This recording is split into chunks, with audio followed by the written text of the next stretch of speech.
right, welcome back everyone. This is the Happy Toolbox, and this week we're going to be diving into character rigging specifically for illustration work. And what I mean by that is we're not going to be taking any of the characters you see here through an animation pipeline. I am specifically rigging them solely so I can render static images for my children's book, as you see here. In my opinion, rigging for animation work is hyper complex. It has to be really perfect so your geometry doesn't screw up during an animation. But for a 2D static, it is a lot more forgiving and you don't have to be a master of rigging to leverage the powers of it. So if you're interested in rigging for 2D statics, then let's hop in. All right, so there are a ton of amazing rigging tutorials out there specifically focusing on animation work. But in my opinion, it's like fine dining. Yes, a toasted arugula beetroot salad with shaved truffles is probably better for you, but a cheeseburger will get the job done. That's a terrible metaphor. What I'm trying to say here is my first tip, use Cinema 4D's character tool.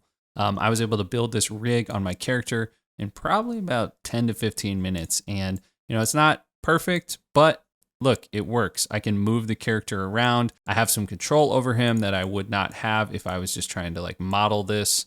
Yes, there's pinching. Yes, there's stretching. Yes, there is some problems, but I'll show you how to fix those up with my other tips. And again, I don't need to animate everything from the tip of this guy's toes to his tonsils. I just need to pose him inside of my scene. So that is the first tip I will give you. Really quick, the character tool. You can go to your scene, make sure your character's in a T-pose. The geometry doesn't even have to be that amazing for 2D character rigging. Go up to character, grab your character tool. It'll kind of form this base, and you basically just start going root, spine, add an arm, go back up to your spine, add another arm, go up to your spine, add a leg, go up to your spine, add another leg. Add a jaw if you want. You can go as detailed as you want with this stuff. So, like on arm, I can say, okay, I want a hand, I want a thumb, etc. But basically it gives you this rig, and then all you have to do is inside of your character tool, go over to adjust. And then all you gotta do is start moving this stuff to be aligned with your character. So I'm gonna take these arms, I'm gonna place them here, kind of in the shoulders. Actually, those are collarbones, so I'm gonna put them up here. Going to put his shoulders down here, etc. This is all you have to do. And then at the end of it, you go to binding, you select all of your geometry, and you throw it inside of your character binding objects here. And boom, you'll have something that looks like this. And to just show this in a little more detail, let's say I click on my body and I go up to character and weight tool. You can see even the weights themselves are not that amazing. Like you can see this is kind of streaking into here. You can clean this up if you want. I did not. I did literally none of this. I left this just as it is. So again, I made this rig in about 15 minutes. It's not perfect. I would never use it for animation, but I'll show you how you can use it to pose things. And then again, a couple tips on how you can correct things. If you run into major problems with pinching, etc., maybe you go back and you fix the paint weighting, but then you can just specifically look up paint weighting tutorials instead of having to build something from the ground up. Okay, so my second tip is rather than place so much weight on the rig of, the hands and doing a specific rig for the eyes and the nose and the face of your character, or, even some of the poses you need to do, like let's say your character needs to hold a specific item, rather than relying on the rig to help you achieve the way in which the character is holding that. Rely on pose morph tags. And what I mean by that is, let's say on my body, I go down to rigging tags and I grab a pose morph tag. What you can do is say, select points. You have your base pose, which is, the body you currently have. I'm going to add a pose. Go down to advanced, and I basically just duplicated my character's body. And you see, I kind of positioned the hand in a new placement just by moving these points around. I didn't do anything fancy, but that way I have a lot more control on how this hand shape should wrap around something versus, again, relying on the rig. And then I grab that body and I put it into the target position. And now on my character, you can see it transferred that over. And then on my pose morph tag, if I bring this down to 0, I have my base pose going on here. Now, again, if this was an animation, you can see like this would look pretty bad in terms of animation world, right? But that doesn't really matter in this instance because we're just going to be doing static renders. So I can leverage the whole rig to pose the body, but maybe I use pose morph tags to do a couple specific movements that I want to store, you know, especially if I'm going to be reusing these hand shapes or face shapes or wing shapes or whatever your character has throughout my story and illustration work. So pose morph tags is tip number 2.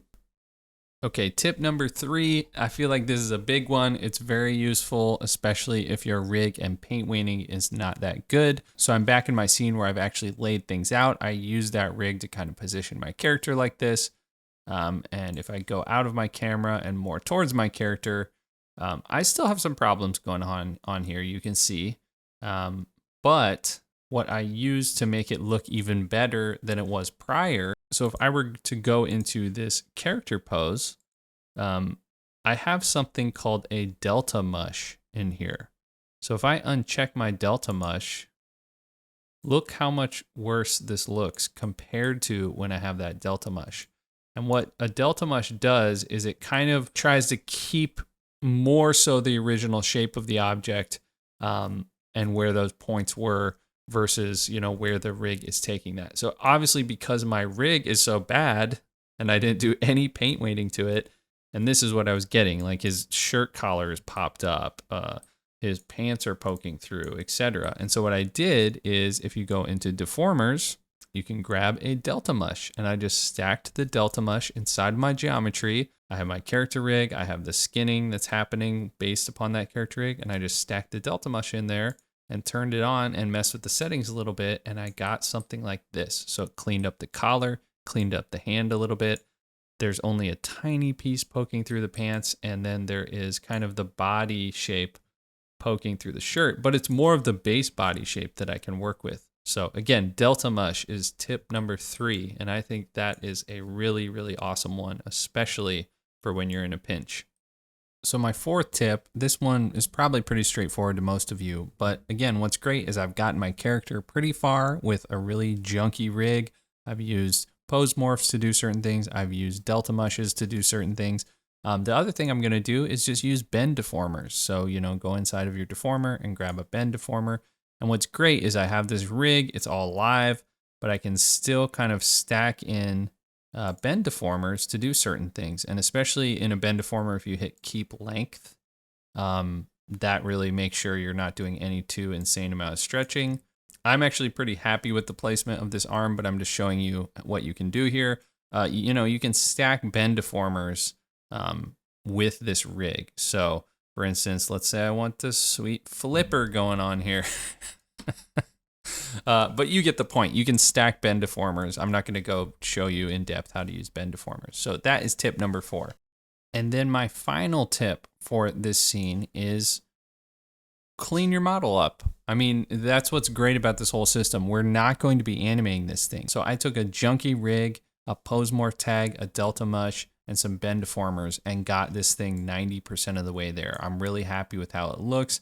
Now I just want to clean up, you know, what I see pinching through that will be visible from the angle I'm rendering from. So in this case, it's his shirt here. I'm just going to right click on this and say current state to object. And then I'm going to delete my character tool.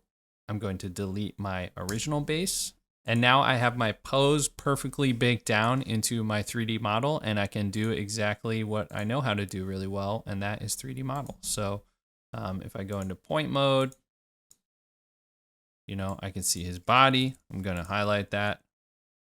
I'm going to shrink it down a little bit, pull it back through, etc.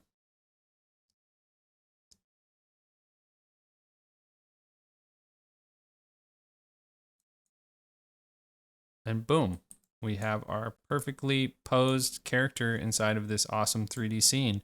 And all we did was use a really junky rig that no one would ever use in their right mind for animation. But it helped us get this really nice dynamic pose. So that is pretty much it. I hope these 5 tips helped you out. Again, I think rigging was something that was really scary to me. I'm not a master of it when it comes to animation, but that doesn't mean we can't leverage something that scares us in a hacky way to still make beautiful art. So if you would like this video and subscribe to the channel, that would help us out a ton. I saw in my analytics 90% of the people who watch aren't subscribed, which I get. You're probably just searching for Cinema 4D tutorials.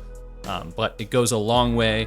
If you have any comments or suggestions or tips, leave them in the comment section below. And as always, if you're interested in any 3D models, head on over to thehappytoolbox.com. We have over 650 models that maybe you could use in your illustration work. All right, I'll see you next time.